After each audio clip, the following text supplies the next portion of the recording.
everything about the food pyramid. Without further ado, let's get started. So what exactly is the food pyramid? Well, it's a simple visual guide to the types and proportions of food that we should eat every day for good health. Food that contains the same type of nutrients are grouped together on each of the shelves of the food pyramid. This gives you a choice of different foods from which to choose a healthy diet. Using a food pyramid is a tool to follow different dietary guidelines and is a good start in the right direction. It will help you to get the right balance of nutritious food within your calorie range. Now we'll further elaborate on the different layers of the food pyramid.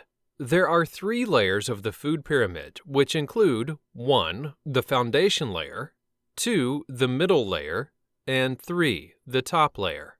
Now let's have a look at the foundation layer.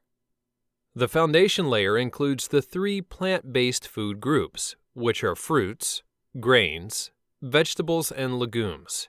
This layer makes up the largest portion of the pyramid, at around 70% of what we should eat.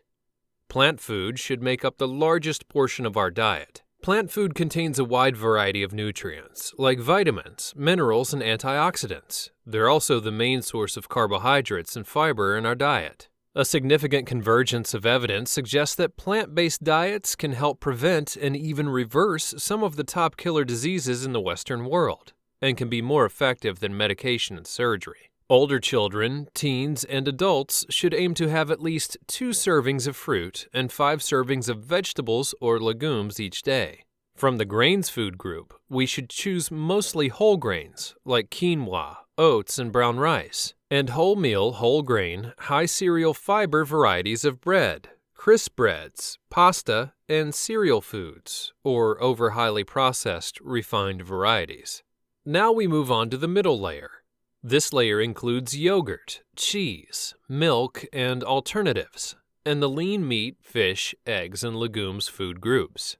Food in the milk, yogurt, cheese, and alternatives group primarily provides us with calcium and protein, plus other vitamins and minerals. This food group also refers to non-dairy options like soy, rice, or cereal milks, which have at least 100 milligrams per 100 milliliters of added calcium. Choose reduced fat options of these foods to limit excess kilojoules from saturated fat. Food in the lean meat, poultry, fish, eggs, nuts, seeds, and legumes section are our main sources of protein. This food group is rich in protein and is also a good source of other nutrients like iodine, iron, zinc, and vitamins, especially some B group vitamins. The animal food in this group also contains vitamin B12, and some of them contain omega-3 fatty acids. Now a look at the top layer. This layer refers to healthy fats that we need small amounts of every day to support heart health and brain function. The top level of the food pyramid consists of your non-essential foods, like fats, oil, and sweet. This is the only level of the pyramid that should be restricted. There are no serving guidelines for this level, and you should generally try to avoid foods that are high in fat or sugar. You should choose food that contains healthy fats instead of food that contains saturated fats and trans fat. Choose unrefined polyunsaturated and monounsaturated fats from plant sources, like extra virgin olive oil, nuts, and seed oils. Limit the amount of saturated fat that you consume and avoid trans fat. We also get healthy fats from food in other food groups, such as seeds, avocados, fish, and nuts. We need these healthy fats to support our health and brain function. Healthy eating guidelines. The shape of the food pyramid immediately suggests that some foods are good and some should be eaten more often, but also that others aren't so good and should only be eaten occasionally. The layers represent major food groups that contribute to the total diet. But how do you link them together? 1. Choose water. 2. Increase herbs and spices. 3. Limit your salt and added sugar. 4. Limit sodium. And 5. Limit added sugar. Water. Water is one of the most essential elements to health. A mere 2% drop in our body's water supply can trigger signs of dehydration. A healthy sedentary adult living in a temperate climate should drink at least 1.5 liters of water per day.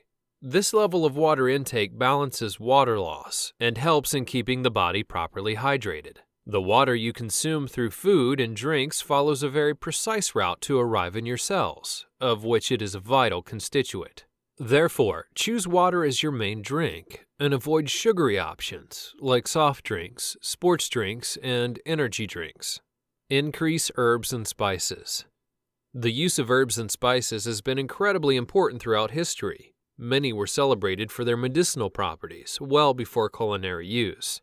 If you're looking to round out your healthy lifestyle, you'll want to stock up on the following herbs and spices and use them generously in your cooking, or use them on their own to enhance the absorption and benefits received. Some of the best examples are arrowroot, cinnamon, turmeric, basil, mint, cayenne, dillweed and seed, and curry powder. Limit salt and added sugar. The food pyramid reminds us to limit our intake of salt and added sugar. This means avoiding adding salt or sugar to food when we're cooking or eating, and avoiding packaged foods and drinks that have salt or added sugar in the ingredients. Some suggestions that can help you reduce your salt and sugar dependency include eating more home-cooked meals, choosing frozen over canned, or delaying in salting. Even reducing these by small amounts can make us healthier. And last but not least, there are 5 stages of change that have been conceptualized for a variety of problem behaviors. Each of these stages describes an individual's attitude toward behavior change. Trying to change behavior before one is ready usually results in failure to develop new healthy behaviors. Small steps are the best bet for long-term results. These 5 stages include pre-contemplation, contemplation, preparation, action, and maintenance. Pre-contemplation. The stage at which there is no intention to change behavior in the immediate or foreseeable future. Many individuals in this state are unaware or under-aware of their problems. They may not be ready for change. A good strategy? Assess knowledge, attitudes, and beliefs, and provide information to build on the existing knowledge. Contemplation. The stage in which people are aware that a problem exists and are seriously thinking about overcoming it, but have not yet made a commitment to change or take any action. Making the leap from thinking about change to taking action can be hard. Asking yourself about the pros or the benefits and the cons, or the things that get in the way of changing your habits, may be helpful. A good strategy is to discuss your motivation and barriers to change, and your possible solutions. Preparation. If you're in the preparation stage, you are about to take action. To get started, look at your list of pros and cons. How can you make a plan and move to action? Here's a good strategy. Assist in developing an action plan for change. Provide direction and encouragement. Action. The stage in which individuals modify their behavior, experiences, or their environment in order to overcome their problems. Action involves the most overt behavioral changes and requires a considerable commitment of time and energy. A good strategy? Reinforce decisions for change. Offer continued support and reinforcement for positive changes. Maintenance.